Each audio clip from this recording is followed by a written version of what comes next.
کئی ہزار سال پہلے کی بات ہے۔ ایک گاؤں میں سیام نامی یہودی رہتا تھا۔ اس کی ایک خوبصورت بیٹی بھی تھی، لیکن اس کی بیٹی کو کوڑ کا مرض ہو گیا، جس کی وجہ سے اس کی آنکھیں، ہاتھ، پاؤں کام کرنا بند ہو گئے۔ اس کو دیکھ کے سب رشتہ دار اور گاؤں والے نفرت کرنے لگے کہ ہمیں یہ مرض نہ ہو جائے۔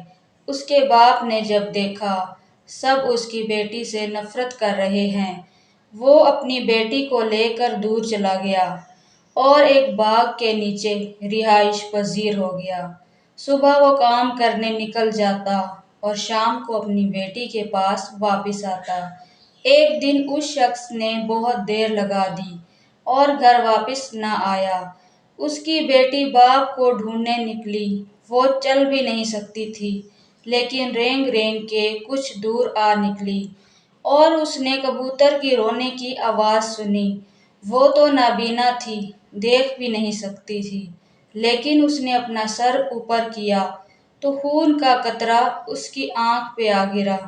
اس کی ایک آنکھ ٹھیک ہو گئی۔ وہ دیکھنے لگی تو دوسرا قطرہ بھی دوسری آنکھ پہ آ گرا، دونوں آنکھیں ٹھیک ہو گئیں۔ ناظرین، یہ خون کوئی عام خون انسان کا نہیں تھا، بلکہ اللہ کے رسول کے نواسے کا خون تھا۔ وہی خون تھا جو کبوتر کے پروں میں لگا ہوا تھا۔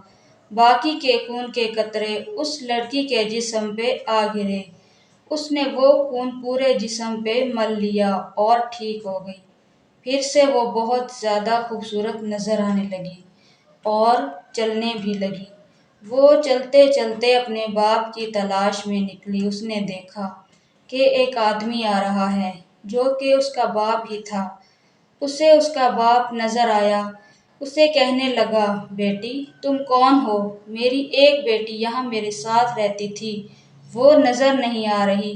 وہ لڑکی رونے لگی اور بولی، بابا میں ہی آپ کی بیٹی ہوں، میں صحت یاب ہو گئی ہوں۔ میرے جسم پہ خون کے قطرے پڑے تھے، وہ میں نے مل لیے تو ٹھیک ہو گئی۔ اس کے باپ نے پوچھا، وہ خون کے قطرے کس کے تھے؟ لڑکی اپنے باپ کو لے کے اس درخت کے نیچے آئی کہ بابا یہ درخت ہے، یہ کبوتر بہت رو رہا تھا اور اس کے پروں سے خون نکل رہا تھا۔ وہ میرے اوپر گرا تو میں نے مل لیے اور صحت یاب ہو گئی۔ اس یہودی نے کبوتر سے پوچھا کہ تم کیوں رو رہے ہو؟ یہ خون کس کا ہے جس کی برکت سے میری بیٹی ٹھیک ہوئی؟ کبوتر بولا، امام حسین علیہ السلام شہید ہو گئے ہیں اور یہ خون بھی انہی کا ہے۔ یہودی یہ سن کر حیران ہوا اور فوراً کلمہ پڑھ لیا، مسلمان ہو گیا۔ اللہ پاک جس کو چاہے ہدایت دے، جس کو چاہے گمراہ کرے۔ اللہ سے یہی دعا ہے امت مسلمہ کے گناہ بخشے اور ہمیں سیدھے راستے پہ چلائے۔